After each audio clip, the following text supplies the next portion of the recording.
Cette vidéo est sponsorisée par mon annonceur de confiance, Passage du Désir. Passage du Désir, vous connaissez maintenant. C'est la seule boutique dédiée au développement durable du couple. Passage du Désir, c'est une safe place pour pouvoir appréhender l'intimité, la sexualité de façon ludique et de façon extrêmement pédagogique. Et ça fait du bien. Je ne sais pas si vous connaissez la petite histoire, mais tout a démarré pour Passage du Désir en 2006, ça commence à faire maintenant, lorsque son fondateur fait un constat. Il réalise que la totalité des boutiques pour adultes sont intimidantes, plutôt vulgaires, et ne donnent pas envie de rentrer dedans, tout simplement. C'est comme ça qu'il décide de fonder Passage du Désir pour pouvoir s'adresser à tout un chacun, pour pouvoir s'adresser aux couples, pour pouvoir s'adresser aux personnes qui ont envie de se découvrir, soit en solo, ou alors aux côtés de leur partenaire de confiance, mais d'une façon bienveillante, rayonnante, avec de belles et de bonnes énergies. Aujourd'hui, Passage du Désir est une enseigne qui traverse le temps, qui a plus de 16 boutiques en France et qui a surtout un site internet de confiance. Et ça, c'est important. Et cette année, Passage du Désir nous a concocté un calendrier de l'Avent.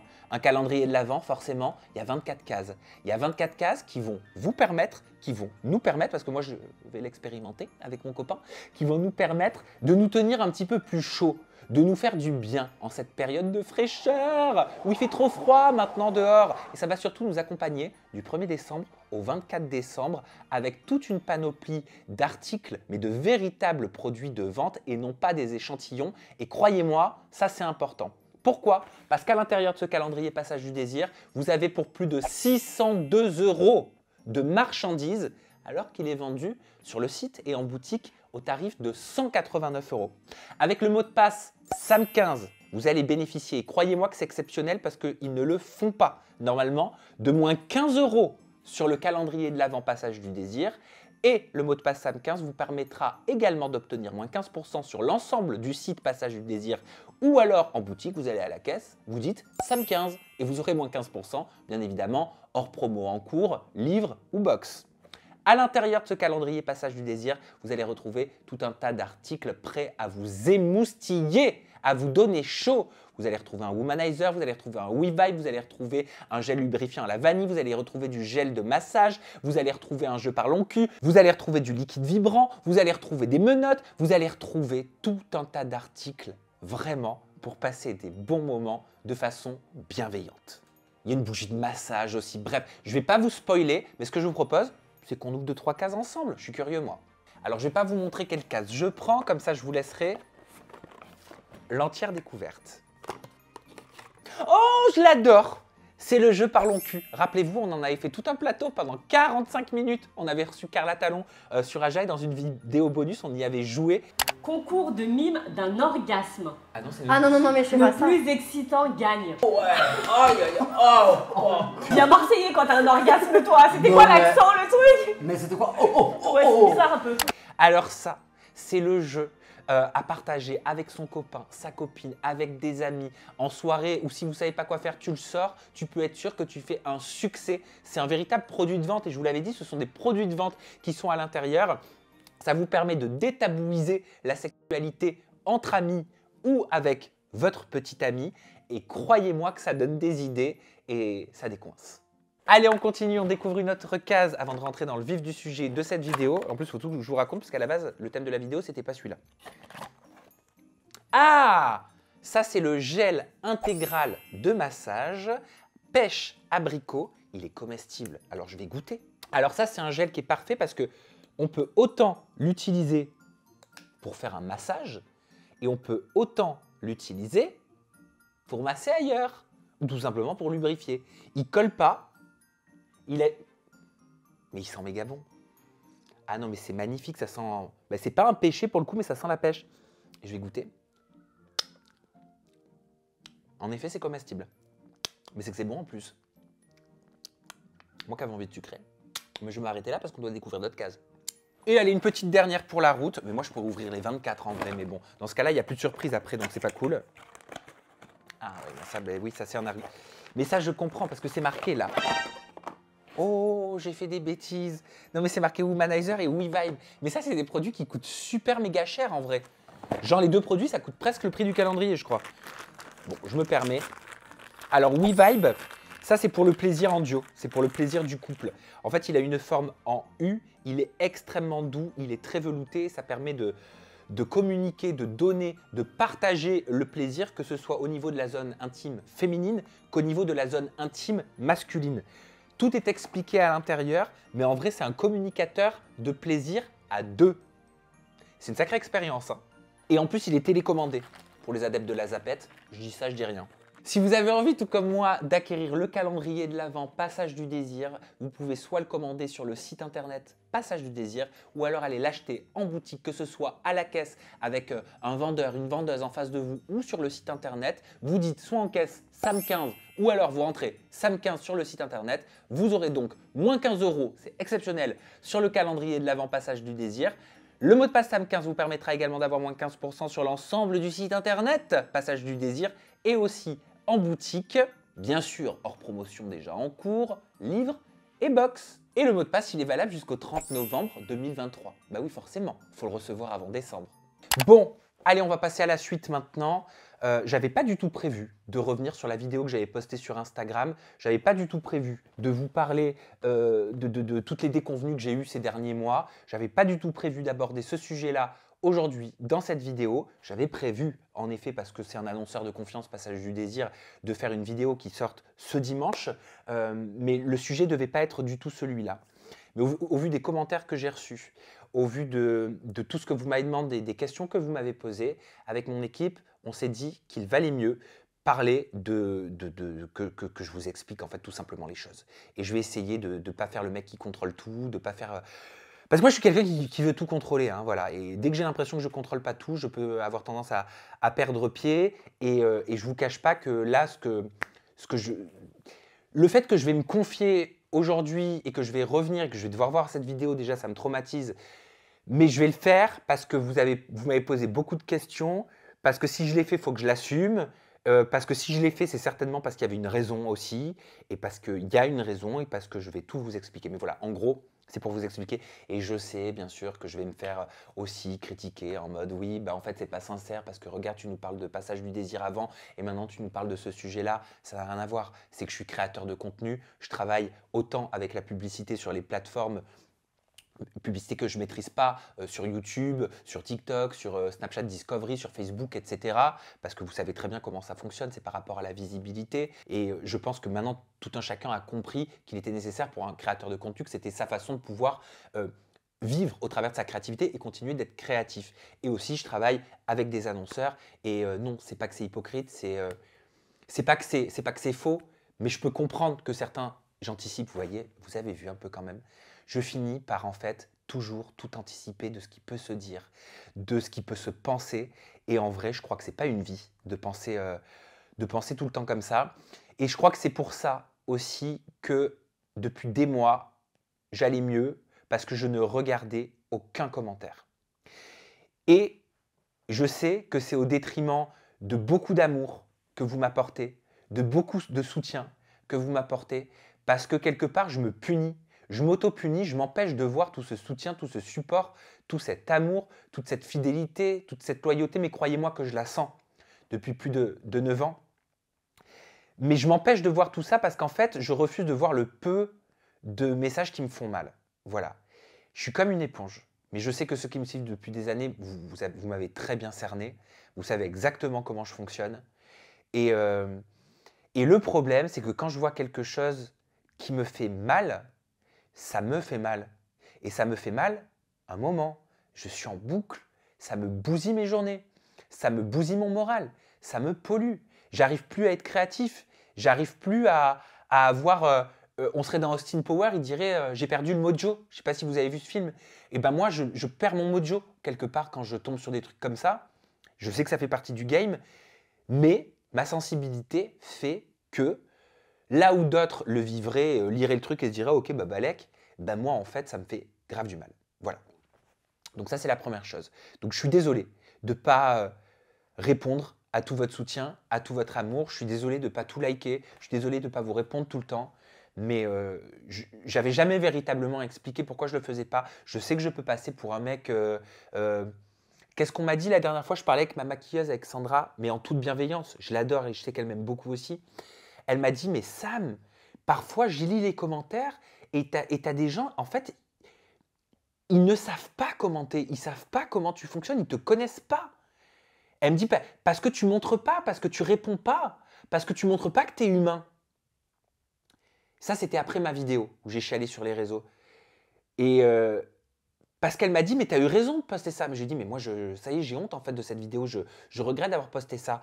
Mais elle me dit, mais en fait, tu passes pour un mec qui est un tyran, qui est pas humain, parce que tu donnes rien, parce que tu réagis à rien, parce que tu réponds à rien, parce que tu t'entretiens pas de connexion. Je lui dis, mais moi, mon métier, en fait, c'est... Donc, elle le sait, hein, que j'ai du mal avec les commentaires, etc. Elle connaît ma sensibilité, donc elle le sait. Et puis, moi, je pars du principe, en fait, que si on me regarde, c'est par rapport à mon travail. C'est pour mon travail, c'est pour ce que je propose, c'est pas pour ce que je suis, c'est pas pour ce que je pense. Enfin bref, c'est parfois un peu brouillon aussi dans ma tête. Donc, ça va être dur pour moi, mais je vous propose qu'on revoie cette vidéo ensemble que j'ai postée, je crois que c'était il y a une dizaine de jours, et je vous explique pourquoi je l'ai postée, je vous explique dans quel état d'esprit j'étais, je vous explique pourquoi j'ai eu ce coup de mou. Bref, je vais vous dire tout ce que je peux vous dire. Voilà. Oh, j'ai peur. Je broie du noir. Oh, aïe, aïe, aïe, aïe. Je sais pas ce que j'ai.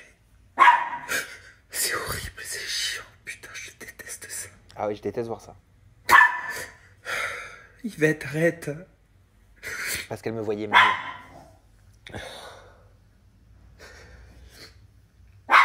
C'est que des reproches, les gens sont jamais contents. Je me bats. Si vous saviez. Si vous saviez comme je me bats. Il y a une raison. Pour qu'Aja, ça continue, pour...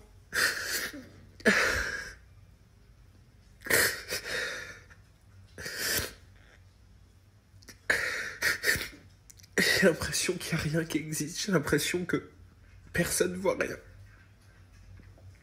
C'est dur parfois. Et aujourd'hui, je craque. Je l'avais mis un petit peu parce que je le dis, je dis bonjour le matin, je dis bonne nuit le soir, etc. Et là, je commençais à dire que je me sentais... c'est vrai que les jours qui précédaient cette vidéo, je me sentais fatigué. Une fatigue extrême, un ras-le-bol psychologique, émotionnel, avec un sentiment de... Et je le disais, hein, quand j'arrivais au travail, j'avais le sentiment, et je l'ai encore hein, là, ce sentiment au moment où je vous parle, que j'allais pas y arriver. Que quoi que je fasse, c'était trop en fait, qu'il y a trop de tournages, trop d'interviews, trop dur pour Aja, et tout ce que je devais faire, je vais rentrer dans les détails après, mais tous les problèmes que j'ai dû régler, etc., que j'allais pas pouvoir... en fait, un sentiment d'impuissance. Voilà, un vrai sentiment d'impuissance. Et je déteste avoir ce sentiment d'impuissance et je l'ai super mal vécu parce que je suis quelqu'un qui d'habitude contrôle tout. J'aime tout contrôler. J'aime tout maîtriser parce que ça me rassure. Parce que sinon, je suis angoissé. Ce n'est pas pour rien que j'ai des tocs. Ce n'est pas pour rien que je m'arrache le sourcil, je pense. Ce n'est pas pour rien que j'ai des trucs d'épaule, là, comme ça, où je me sens pas bien dans mon corps. C'est pas pour rien que parfois, mes humeurs, elles changent, où je me sens heureux, où je me sens triste le lendemain, où je vais dire à mon copain, je vais me réveiller le matin, je vais lui dire, alors que tout devrait aller bien, le dimanche matin, je vais lui dire, je ne sais pas ce que j'ai, je me sens triste. Je me sens pas dans mon assiette. Je me sens pas bien. Et ce jour-là, j'étais très mal. J'étais super mal. En plus, le soir, il partait. Voilà. Donc, je me suis retrouvé tout seul. J'étais super mal. Et je me suis mis à chialer, chialer, chialer, chialer. Et je ne sais pas pourquoi. J'ai pris mon téléphone. J'ai pas réfléchi. J'ai dit ça, que je savais pas pourquoi j'avais un coup de mou, que ça me faisait chier. Je sais pas pourquoi j'ai fait ça. Franchement, je cherche la réponse, mais je ne sais pas en fait pourquoi je l'ai posté. Parce que là, même pour vous, c'était inhabituel, j'en ai conscience, Et d'habitude, bien sûr que je suis régulièrement comme ça, sans que personne le sache. Mais je ne le montre pas. Je ne le montre pas. Et là, je ne sais pas pourquoi je l'ai montré. Est-ce que c'est un acte manqué? Est-ce que... Pour moi, ce n'est pas un appel à l'aide. Je n'ai pas besoin d'aide. Mais je crois que j'avais besoin inconsciemment, et je déteste dire ça, parce que quelque part, le fait de dire ça, ça veut dire que je ne contrôle pas tout, encore une fois, et que je ne suis pas aussi fort que ce que je veux le montrer. Et ça, j'aime pas ça. Mais ça veut dire qu'en ce moment, je ne suis pas fort comme je le suis d'habitude. Voilà. Et je n'ai surtout pas envie de repleurer, ça va me saouler. Je ne me sens pas fort en ce moment. Je ne me sens pas au top de ma forme. Je ne me sens pas bien dans mon corps. Je ne me sens pas bien dans ma fonction. Je ne me sens pas à ma place. Oh putain de merde.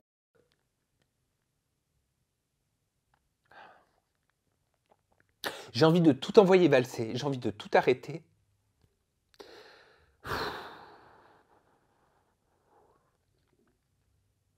Je me demande pourquoi. Je me demande parfois pourquoi je me torture comme ça, pourquoi je continue, pourquoi je persiste au bout de 9 ans si je suis malheureux. Ma mère, elle me le dit tout le temps, elle me dit, mais pourquoi? Pourquoi tu te fais subir ça? Je sais pas. J'ai passé 1 an et demi qui allait beaucoup mieux. Je suis sorti d'une dépression. Antoine qui travaillait avec moi, tu l'avais vu, je devais être en dépression à l'époque où tu étais en stage. J'étais en dépression longtemps et je ne l'ai jamais dit. Parce que je peux pas. Parce que je peux pas. Putain, je viens de me foutre des claques, pardon. Oh, ça saoule. Allez, stop. En fait, c'est dur d'être en dépression. Je l'ai été. Hein. Et j'ai l'impression que je suis sorti de cette dépression. Et en fait, là, ce qui m'a fait très peur ce jour-là, c'est de retomber dans une dépression. Parce que c'était horrible. Parce que j'ai passé, quand j'étais dans l'ancien studio, où il y avait les briques derrière, j'ai dû passer 2 ans où j'étais super mal. Où je me forçais. C'est pas que je me forçais, mais c'est que fallait que je sourie, fallait que je mette les gens à l'aise, fallait que je sois avenant, puis il y avait Aja en plus qui était arrivé, c'était tout nouveau, et ça c'était un petit peu ma bouffée d'oxygène, hein, je vous le cache pas, ça me changeait, ça me sortait de ma routine, etc. Mais je partais, bon après il y a eu les confinements, tout ça, au milieu de tout ça, donc je pense que ça n'a pas aidé hein, cette période-là. Mais j'allais au boulot le matin, je chialais, je rentrais le soir, je chialais. J'étais rempli. En fait, je ne suis pas celui. Je suis pas celui que j'étais avant. Avant, quand je travaillais dans le prêt-à-porter, tout ça, etc., que j'avais une vie normale, entre guillemets, je l'ai choisi. J'en ai totalement conscience. Ça a été des choix de vie. Je ne les regrette pas. Et j'aime ce que je fais. Hein. C'est ça le pire. J'aime ce que je fais. Je souffre autant que je prends du plaisir. Et j'ai l'impression que j'étais plus heureux avant. Plus heureux quand ma vie elle était plus simple. Quand je comptais l'argent que j'avais sur mon compte en banque.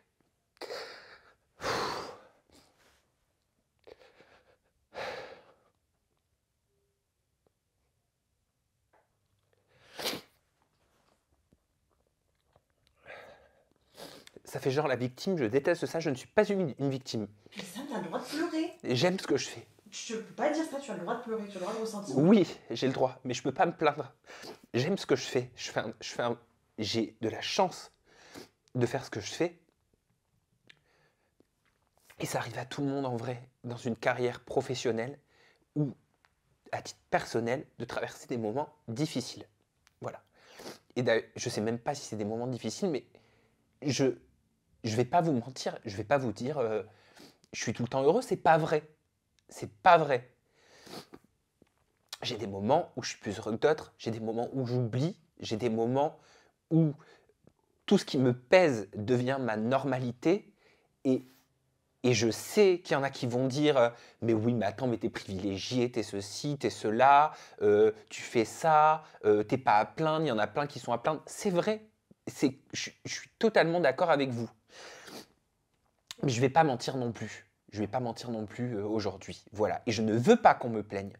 Je ne suis pas une victime. Je ne suis pas à plaindre. Juste, je vous partage un état d'âme là qui est venu comme ça. C'était pas prévu. Un état d'âme parce que en ce moment, je me sens un peu plus faible que d'habitude. C'est tout. Et quand ça passera, je retournerai dans une période où je me sentirai beaucoup plus fort, où je me sentirai pas invincible. Je me suis jamais senti invincible, loin de là. Sinon, je ne serais pas comme ça dans mon intimité. Mais voilà, c'est des périodes de down. Hein. C'est comme sur Aja, il y a les ups, il y a les downs. Et ben voilà, j'ai traversé des downs il y a 2 ans. Ça allait mieux. J'ai eu peur de retomber en dépression et ça m'a fait super peur parce qu'en vrai, c'était horrible. Et c'est quand j'ai sorti la tête de l'eau que je me suis dit oh, je renoue avec la sensation de plaisir, avec la sensation de bien-être, que je me suis dit, mais en fait, mec, t'étais super malheureux pendant tous ces mois. Et je veux pas revivre ça. Voilà. En fait, c'est juste ça que je veux pas revivre. C'est ça qui m'a fait peur. C'est ça qui m'a fait peur. Voilà. Ensuite, c'est vrai que je vous dis tout le temps que je fais... et c'est vrai, quand je suis dans une période où je ne lis pas les commentaires, que ben forcément, si tu les lis pas, tu sais pas ce qui se dit, donc t'en tiens pas compte. Et puis moi, d'habitude, je suis quelqu'un...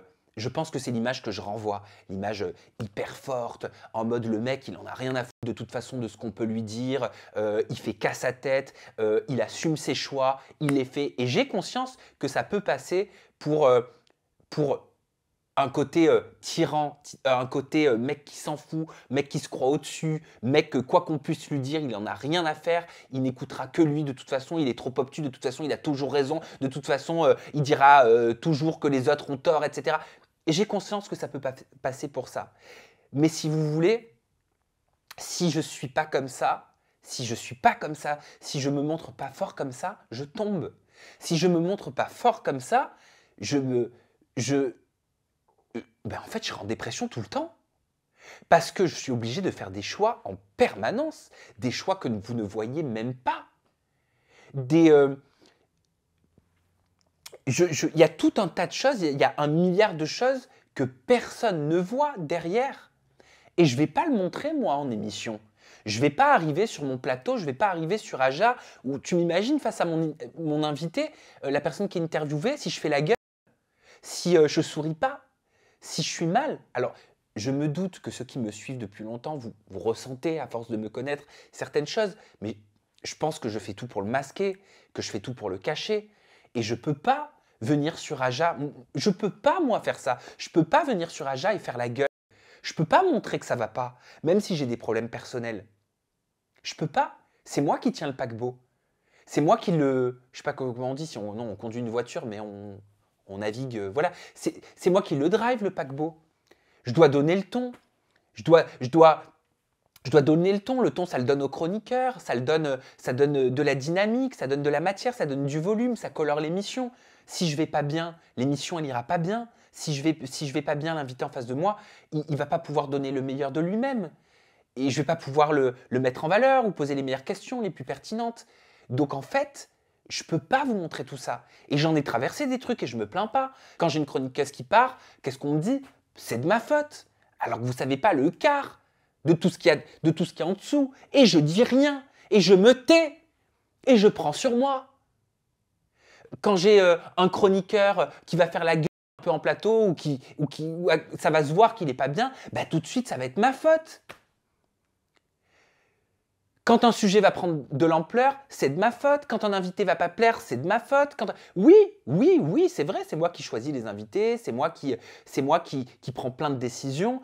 Et c'est moi qui assume, bien sûr, mes choix et plein de décisions, mais je ne suis pas responsable de tout. Je ne suis pas responsable de toutes les émotions de chacun, du mal-être de quelqu'un, de ce qui peut se passer dans la tête ou de ce qu'un invité va dire, etc. Et parfois, oui, parfois c'est lourd à porter. Parfois, c'est... voilà, ça veut dire qu'en fait, depuis 9 ans, je contrôle tout, depuis 9 ans, je supporte. Et parfois, c'est lourd. C'est lourd pour moi, peut-être que pour quelqu'un d'autre, ça ne le serait pas. Pour moi, parfois, c'est très lourd. Moi, je l'aimais, ma vie simple d'avant. Je l'aimais, voilà. Mais j'aime aussi mon métier. J'aime ce que je fais, parce qu'il me fait vibrer. Et parce que je ne sais pas ce que je pourrais faire d'autre. C'est ça, moi, que j'aime faire. J'en vois passer des choses par rapport aux chroniqueurs, etc. Moi, les chroniqueurs, je fais tout pour les mettre à l'aise. Je fais tout pour ressortir le meilleur d'eux. Je fais tout pour que l'émission, elle soit au top. Je fais tout pour qu'on puisse tous se développer, pour qu'on puisse tous évoluer, pour que Aja, si je dois parler d'Aja, ce soit une safe place pour que chacun puisse donner le meilleur de soi-même. Bien sûr que je vois certaines choses passer en mode oui, il ne nous écoute pas, Aaron, il gâche les émissions, etc. Mais Aaron, oui, Aaron, c'est un choix, par exemple, que j'ai fait. J'ai choisi de mettre Aaron sur l'émission parce que son profil m'a intéressé, parce que j'estime qu'il apporte à l'émission. J'ai conscience qu'il peut agacer certaines personnes, mais je ne vais pas écouter les personnes qui disent qu'il faut qu'Aaron soit plus là. Parce que si je devais écouter tout le monde, je n'écouterais en fait plus personne. Et je n'écouterais surtout pas moi. Et puis je vais vous dire une chose, si je devais écouter tous les commentaires, si on doit parler par exemple des chroniqueurs, mais croyez-moi qu'il y a des chroniqueurs que vous adorez aujourd'hui qui ne seraient plus là. Jinda, elle ne serait plus là. Parce que Jinda, au départ, quand elle est arrivée sur Aja, je m'en souviens comme si c'était hier, mais elle s'est fait sacrément critiquer au départ. Parce qu'elle était nouvelle, parce que certes, les agitateurs de l'époque n'étaient pas habitués à elle. Et je ne peux pas écouter tout le monde. Parce que vous avez tous des avis différents. Et parce que si je me mets à écouter tout le monde, je vous assure que déjà moi-même je ne serai plus là, 9 ans après. Ça fait bien longtemps que j'aurais arrêté. J'aurais arrêté quand on m'a dit que j'étais un copieur de Jérém Star. J'aurais arrêté quand on m'a dit que ce que je faisais c'était de la merde par rapport à ce qu'il faisait. J'aurais arrêté quand on me disait que j'étais le complice des productions. J'aurais arrêté quand on me disait que Aja ne fonctionnerait jamais. Bref, je ne serai plus là. Je ne serai plus là. Et ça, c'est un message que je veux vraiment faire passer. C'est important. C'est important d'avoir confiance en ses choix. C'est important de s'écouter soi. Je sais que de façon générale, un public va plutôt apprécier quand une personnalité ou un créateur de contenu va dire « je vous écoute, je prends en compte tous vos commentaires pour m'améliorer, pour me remettre en question ». Je le sais. Et je sais que quand moi je vais dire je sais quel conseil écouter et quel commentaire ignorer, ça ne plaît pas forcément. Parce que je passe pour le mec qui se croit au-dessus, qui a trop confiance en lui, qui pense qu'il n'a pas besoin de se remettre en question. C'est totalement faux. Je me remets en question du matin au soir, tout le temps. Et si j'ai pris le parti de savoir quel conseil écouter et quel commentaire ignorer, c'est pour ne pas devenir fou.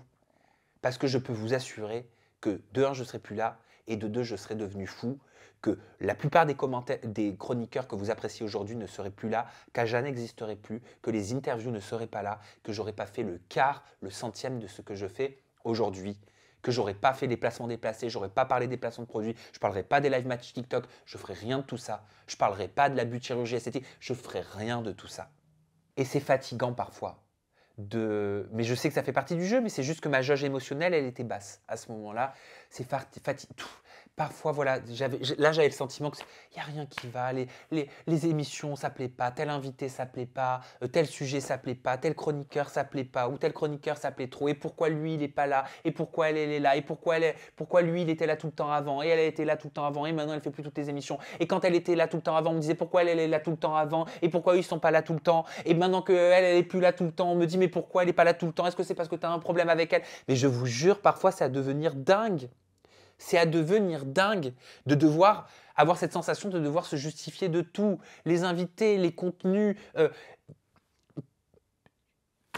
ne sais pas comment l'expliquer. Je ne sais pas comment l'expliquer. Peut-être que c'est parce que je ne communique pas assez. C'est vrai que j'ai arrêté de communiquer. J'ai arrêté de m'exprimer avec vous depuis un petit moment.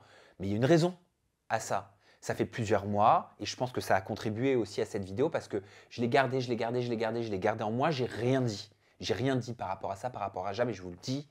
J'ai traversé depuis le mois 2 jours avant de partir en vacances par rapport à Aja, alors qu'on était en train de travailler avec ma coprod sur la nouvelle saison, celle qui a commencé en septembre, à faire venir une décoratrice, le plateau devait être plus grand, la déco devait complètement changer, avec une entrée spectaculaire pour les invités, bref, avec des changements de dingue sur lesquels je travaillais depuis des mois et que j'attendais qu'une hâte, c'était de les mettre en pratique pour vous bluffer, pour que vous vous disiez « Waouh, mais quel glow-up pour Aja, etc. » C'est incroyable et parce qu'Aja le mérite et parce que j'ai beaucoup de projets de ouf pour Aja et parce que je veux amener Aja encore plus loin parce que je trouve que c'est une magnifique émission qui est partie de rien dans un garage, comme disait Benoît Dubois, alors que c'était pas un garage et qui a un potentiel de dingue. Et je trouve que c'est une émission, hein, c'est normal, c'est mon bébé, qui fait du bien, voilà, où on se sert de l'actualité télé-réalité qui est influence qui à la base peut paraître un petit peu légère.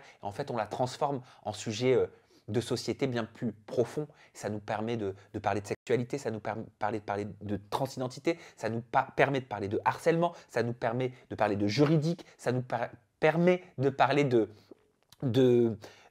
dérive, ça nous permet de mettre en avant les placements déplacés, de parler des problèmes des live match TikTok, ça nous permet de recevoir autant des députés que des psychologues, que des avocats, que des candidats télé-réalité, que des influenceurs, que des chanteurs. Je trouve que c'est une émission riche en termes de diversité. Diversité sur le plateau, que ce soit représenté par les chroniqueurs, par nos profils, par nos différents avis, par nos arguments, par ce qu'on va mettre en avant. Bref, moi je suis amoureux de cette émission. Voilà. Et donc j'avais de grandes ambitions pour cette émission. Et malheureusement, tout est tombé à l'eau. Tout est tombé à l'eau et j'ai appris ça 2 jours. Écoutez-moi bien, 2 jours avant de partir en vacances en Grèce, donc au mois de juillet. Voilà, où je ne vais pas rentrer dans les détails, parce qu'après, c'est des détails de contrat par rapport à ma coproduction, mais pour ceux qui ne le savaient pas, depuis 1 an, pour pouvoir passer en live, j'étais en coprod avec mon network, uniquement sur Aja, pas pour les interviews, pas pour les autres vidéos, uniquement pour Aja, pour pouvoir avoir un réalisateur, une régie, pour pouvoir fournir ce numéro chaque semaine qui demande énormément de travail, en live, en direct. Et j'ai appris donc que tous les plans que j'avais pour Aja à la rentrée, tout ce qui devait se mettre en place, tombait à l'eau. Donc déjà, il a fallu que j'accuse le coup. Ça a été difficile pour moi de partir en vacances de cette façon-là, mais je le fais, hein, ça fait partie des aléas professionnels. Il faut les accueillir et il faut trouver des solutions. Et c'est ça en fait le truc, il a fallu trouver des solutions. Parce que ma coprod s'arrêtait au 31 décembre de cette année 2023. Ça veut dire que sans solution, Aja s'arrête. Aja s'arrête là au 31 décembre 2023. Et je suis parti en vacances avec cette information. Ça a été terrible pour moi. Aja, c'est mon bébé. C'est comme si on me disait, bah en fait, ton bébé, il lui reste 4 mois à vivre. Voilà. Et après, tu ne sais pas ce qui va se passer. À toi de trouver les solutions pour qu'Aja puisse continuer de vivre, de perdurer. Donc, il a fallu que je me creuse le cerveau, il a fallu que je fasse beaucoup de discussions, beaucoup de négociations, que ce soit au niveau des contrats, des avenants, etc., patati patata. Bref, au final, j'ai traversé tous ces mois-là qui se sont passés comme ça. J'ai fait ma rentrée d'Aja au mois de septembre avec toute cette problématique, en ne sachant pas ce qu'allait advenir d'Aja quelques mois après. Donc là, dans quelques semaines, même pas. J'ai rien dit aux chroniqueurs. Seule mon équipe au travail, on est 3, étaient au courant, et mes très proches, à qui je me confiais, mes parents, etc. J'ai rien dit parce que je voulais pas inquiéter les chroniqueurs. Je vous ai rien dit à vous parce que je ne voulais pas vous inquiéter, parce qu'il fallait que je frappe à toutes les portes, parce qu'il fallait que je trouve des solutions, parce qu'il fallait que je remue ciel et terre pour trouver des solutions. Et en même temps, il fallait que j'assure les interviews, il fallait que j'enregistre les interviews, il fallait que je fasse les montages, il fallait que je fasse les corrections de montage, il fallait que je fasse les diffusions, il fallait que je souris en interview, il fallait que je souris sur Aja, il fallait que je trouve des sujets intéressants pour Aja, il fallait aussi que je fasse venir des invités sur Aja, il fallait aussi que je gère les nouveaux chroniqueurs, que j'intègre les nouveaux chroniqueurs, parce qu'au bout de 4 ans, c'est important aussi d'accueillir des nouveaux visages comme ceux que vous critiquiez à l'époque et que vous êtes très content qu'ils soient là aujourd'hui. Quand je dis vous, c'est pas tout le monde, hein, bien sûr, hein, n'en faites pas la peine d'en faire une généralité. Je le dis avec aucune méchanceté. Il a fallu que je forme aussi une nouvelle équipe, puisque j'ai une nouvelle équipe qui m'a rejoint au sein de la structure du bureau, donc toute la semaine quand on travaille, que je sois là en soutien pour les nouveaux chroniqueurs, que je sois là aussi pour la nouvelle équipe, en même temps que je trouve des solutions pour savoir comment Aja allait perdurer, et en même temps que je sois dans la discussion, dans la communication, sans leur dire aux chroniqueurs, avec tout ce que peut être une gestion d'être humain, hein, parce que vous voyez, vous, l'animateur face à la caméra, mais vous ne voyez pas en fait le chef d'entreprise. Hein. Mais ça, c'est toute une autre partie du travail. Hein. Gérer une entreprise, gérer ses problèmes, gérer l'humain, gérer les ressources humaines, c'est quelque chose, ça aussi. Hein. Et c'est normal, c'est normal. C'est hyper important d'être dans l'humain. Voilà. Et si vous voulez, à la rentrée, malheureusement, je me suis senti dépassé, je me suis senti débordé. Et ma priorité, elle n'a pas pu être, j'ai pas pu la mettre là où je voulais la mettre. Voilà. J'ai pas pu faire un nouveau décor, j'ai pas pu agrandir le plateau, j'ai pas pu travailler, j'ai pas pu avoir mon mojo pour travailler sur des venues surprenantes, d'invités qui viennent d'horizons différents, qui pourraient apporter un regard, un recul différent, parce que ma priorité, elle était simple. Et je vous le dis sans honte, hein, ma priorité, c'était continuer de faire vivre Aja. Comment j'allais faire pour qu'Aja soit toujours là au mois de décembre et que je ne vous annonce pas que ça allait s'arrêter. Voilà. Donc la solution, je l'ai trouvée il y a très peu de temps. Je suis en train de sortir la tête de l'eau depuis là, une poignée de jours. Et je récupère à 100% la production d'Aja. Donc à partir de début janvier, alors ça aussi, ça va être autre chose, mais je vais le relever, le défi, hein, j'en ai relevé d'autres, et celui-là, je vais le relever avec vous. Je récupère à 100% la production d'Aja, je n'ai plus le soutien à 100% d'une coproduction. Hein. Mon network est là, hein. Pour moi, c'est mon network historique, et je sais qu'il sera là pour moi, mais pour ce qui est juste de Aja, c'est moi qui vais devoir le gérer tout seul, avec toute l'ampleur qu'a pris Aja. Devoir le gérer tout seul, ça veut dire le gérer. Je récupère à 100% le budget d'Aja. Ça veut dire que ça va me coûter beaucoup plus cher, qu'il a fallu que je refasse tous mes calculs, que je revoie tout, parce que ce n'est pas juste des sujets, hein, c'est aussi un budget à tenir. Hein. C'est une émission qui coûte de l'argent à produire. Hein. Je sais que beaucoup ne s'en rendent pas compte, mais ça fait partie aussi du métier, ça fait partie aussi de mon métier, de gérer le budget. Donc il a fallu que je revoie tout ça. Je récupère quelque part, je perds un soutien que j'avais de par ma coprod qui m'aidait aussi beaucoup sur Aja. Voilà, le mercredi notamment pour les tournages et en amont aussi pour la préparation, les fiches, etc. Donc voilà, ça va être beaucoup plus de travail. Ça va être une charge financière et émotionnelle beaucoup plus forte. Mais Aja va pouvoir continuer. Voilà, Aja va pouvoir continuer. Et ça, c'est le plus beau cadeau que je puisse vous faire, que je puisse faire à cette émission, parce qu'elle mérite d'aller encore plus loin. Et je continuerai de me battre comme jamais pour que cette émission, elle aille toujours plus haut. Alors oui, j'ai pris du retard dans mes ambitions sur cette saison. Je sais que j'en ai déçu certains qui ont pu critiquer des choix d'invités, qui ont pu critiquer du contenu, même si, parce que là, je vois, on est en train de beaucoup de parler des reproches, mais il y a aussi énormément de soutien, énormément de belles choses.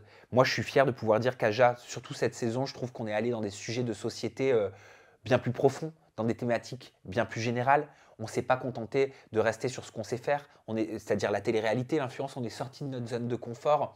On a pu parler santé, on a pu parler de sujets totalement inédits, maladies psychiques, transidentité, sexualité, confiance en soi.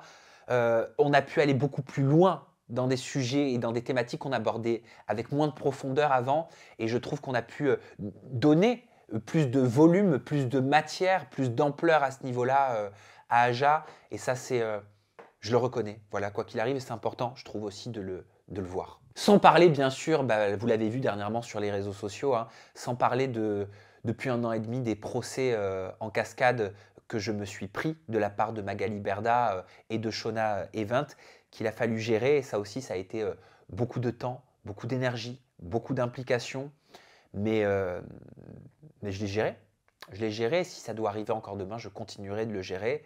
Et je continuerai d'avancer. Voilà, parce que c'est ma nature. Et je vois bien sûr beaucoup ces derniers temps, oui, j'aime pas tel invité, tel sujet, pourquoi il a fait venir Benjamin Ledig et pourquoi elle et pourquoi lui. Mais en fait, c'est important que vous compreniez que je ne choisis pas les sujets en fonction de mon appétence, en fonction de ma vision de la vie, en fonction de ce que je pense être vrai, de ce que je pense être juste, de ce que je pense être bon. Une interview qui ne va pas plaire à quelqu'un, plaira à quelqu'un d'autre.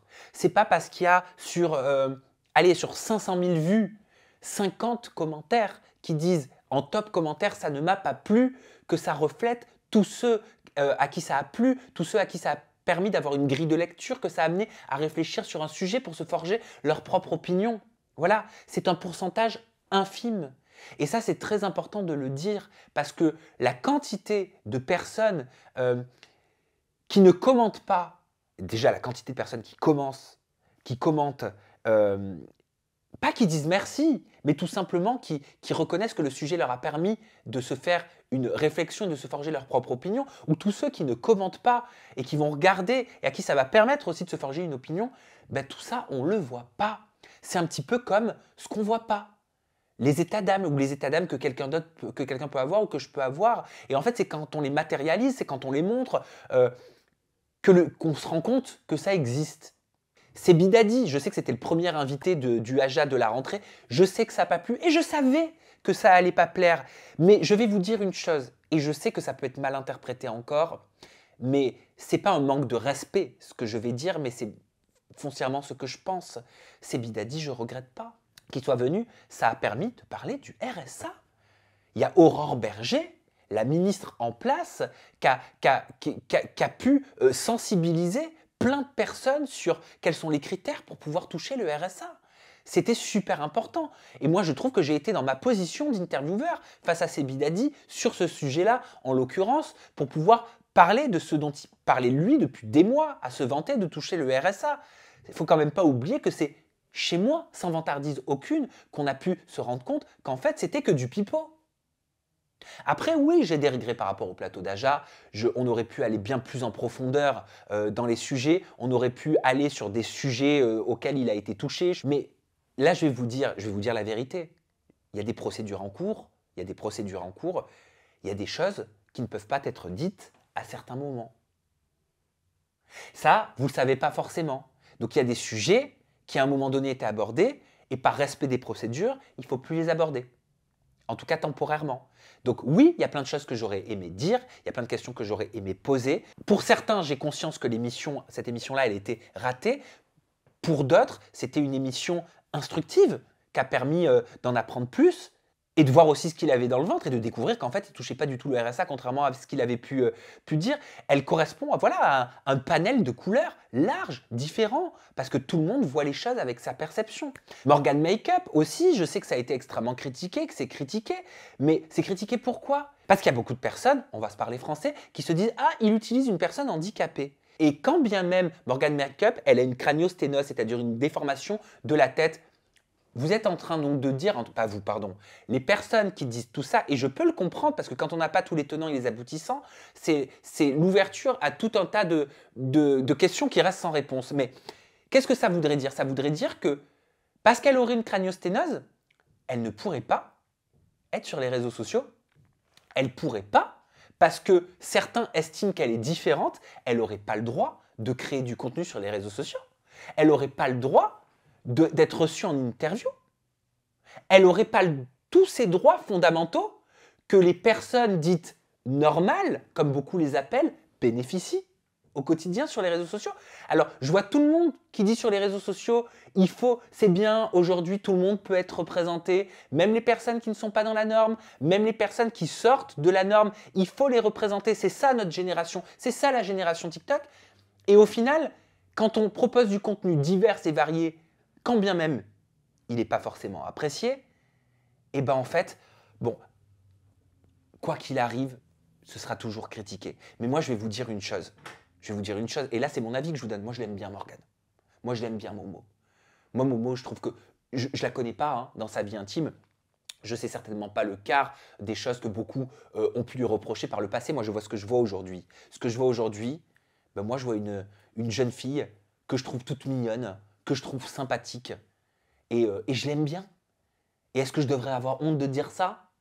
Je pense pas. Est-ce que vous pouvez me critiquer pour ça? Oui. Est-ce que vous avez le droit de ne pas être d'accord avec moi? Oui. Mais est-ce que vous avez le droit de m'insulter? Je pense pas. Est-ce que je dois censurer ces gens-là? Est-ce que je dois leur couper la lumière à ces gens-là? Est-ce que je dois faire comme s'ils n'existaient pas alors qu'ils sont pourtant dans le paysage audiovisuel de notre génération? Je pense pas. Je crois que mon rôle, c'est plutôt d'être là et d'avancer avec ma génération, avec tout ce qu'il fait, avec les nouvelles méthodes, les nouvelles façons de consommer aussi les réseaux sociaux aujourd'hui. Et contrairement à ce que je peux lire, beaucoup disent « Ah, comme la télé-réalité, ça marche plus, il se met sur les TikTokers ». Alors, je sais que les vrais qui me suivent depuis plus de 9 ans maintenant le savent, j'ai commencé à, en vrai je ne devrais même pas me justifier là-dessus, mais je vais le dire, j'ai commencé à faire des profils de TikTokers dès 2019. Et 2020, ça a commencé à être beaucoup plus accru. Seulement, ça n'avait pas la même visibilité qu'aujourd'hui parce qu'à l'époque, ce n'était pas démocratisé.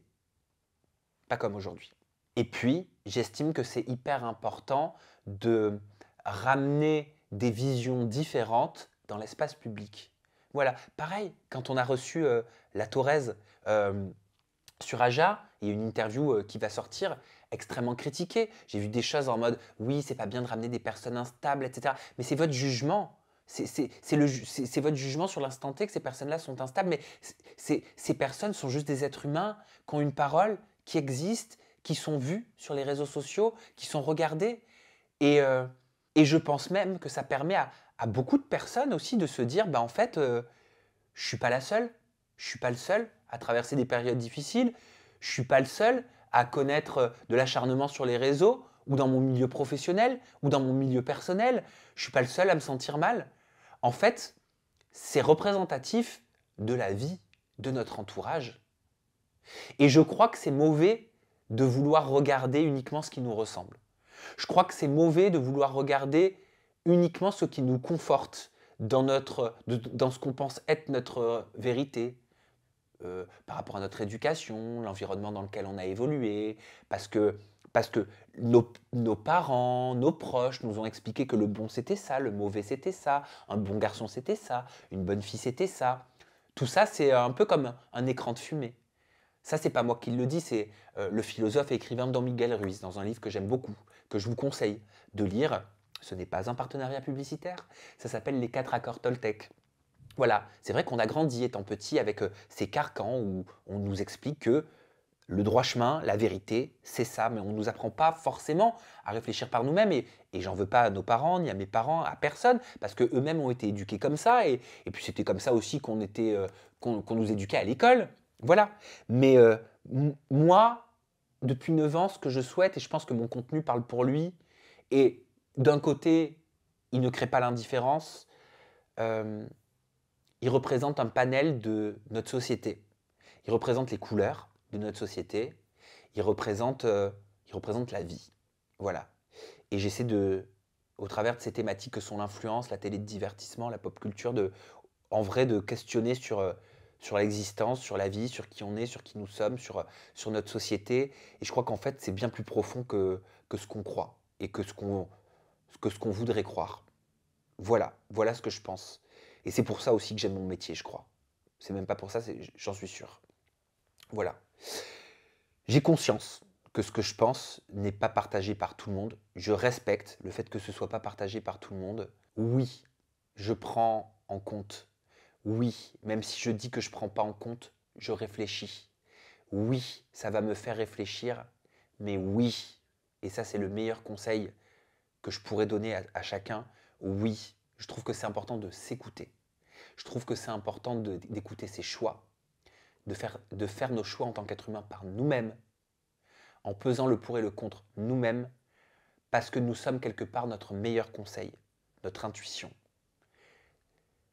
On nous apprend à perdre cette intuition au cours de nos vies, à perdre nos choix, et on finit par se perdre en tant qu'être humain.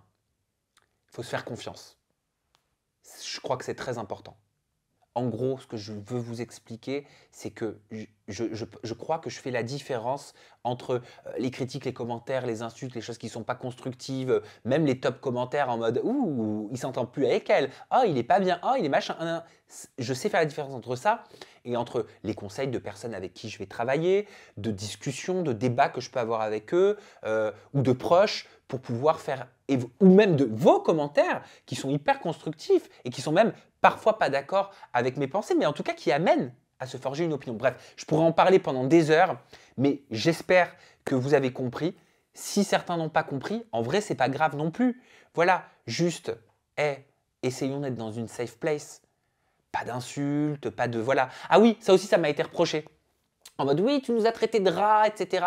Sur un live sur Twitch, en direct par rapport à... Alors non, non, non, je ne traite pas mes agitateurs et mes agitatrices de rats. Mes agitatrices et mes agitateurs le savent et d'ailleurs, ils ne se sont pas sentis visés. Je sais que vous ne vous êtes pas sentis visés. En fait, ce qui se passe, c'est que dans le live, il y en a beaucoup parfois qui sont extrêmement méchants. Dans le live, qui sont insultants. Ça peut être envers des chroniqueurs, envers des invités. Et oui, on va me le dire dans l'oreillette et ça, je ne le tolère pas, ça, je ne l'accepte pas parce que qu'on le veuille ou non, en fait, je permets lors de ces lives, lors de ces émissions, c'est un petit peu comme si vous veniez chez moi, comme si je vous invitais, comme si je vous ouvrais la porte. Voilà. Et moi, j'ai pas envie qu'on vienne chez moi insulter mes chroniqueurs ou mes invités qui sont venus. Parfois, il faut faire preuve de courage pour poser ses avis sur la table.